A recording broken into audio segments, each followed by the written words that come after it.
Le sommet des 3 bassins des écosystèmes de biodiversité et des forêts tropicales se tiendra les 26, 27 et 28 octobre prochains en République du Congo. Dans l'objectif de faire de cette grand-messe un succès, la ministre en charge de l'environnement, du développement durable et du bassin du Congo et coordonnatrice technique de la Commission climat du bassin du Congo a réuni ce vendredi 1er septembre à Brazzaville les ambassadeurs, partenaires techniques et financiers accrédités au Congo.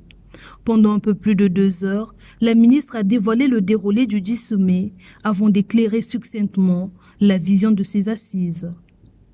J'aimerais peut-être aborder l'un des points des panels. Ce sont des drafts des panels sur la coopération régionale et mondiale que nous voulons mettre en place au travers des accords de Sharm el-Sheikh et de Kunming-Montréal pour une coopération mondiale de nos écosystèmes. C'est l'une des thématiques d'un panel. Il y a la stratégie des programmes et des plans d'investissement qui sont intégrés, parce que nous voulons mettre en place, comme je vous l'ai dit, un programme de travail des financements pour la restauration des écosystèmes.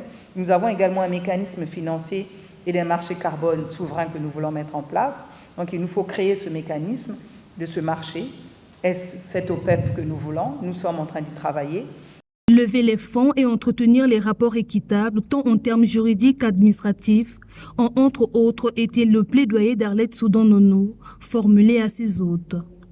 Comment nous allons vers une diversification pas préparée réellement?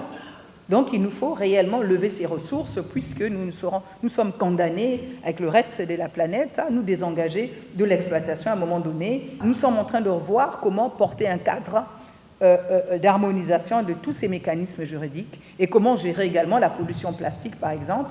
Et puis nous, du côté du bassin du Congo, nous sommes en train de travailler à l'élaboration d'un texte qui permette à tous les États membres de la Commission climatique du bassin du Congo d'avoir une législation en matière de marché du crédit carbone souverain.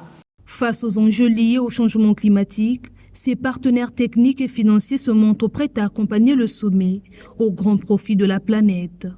Dans un moment historique pour la planète et dans ce cadre, au niveau du système des Nations Unies, ayant à cœur la réalisation de l'agenda 2030 qui concerne donc les objectifs de développement durable qui sont très intégrateurs et qui relient les questions de bien-être humain, donc des individus, avec le bien-être de la planète, l'écosystème, cette biodiversité qui est indispensable donc, pour préserver les vies sur la planète et qui est également indispensable pour une économie, sont vraiment chers à notre cœur et nous déployons des plans d'action pour accompagner les États en vue de la réalisation de ces objectifs.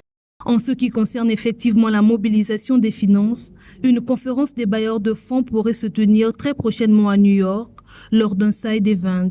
Le sommet des 3 bassins, à savoir Amazonie, bassin du Congo, Bornéo-Mékong et Asie du Sud, avec plus de 1500 participants attendus, se tiendra également en hybride, avec au programme 5 panels, 8 grands ateliers et plusieurs autres pavillons.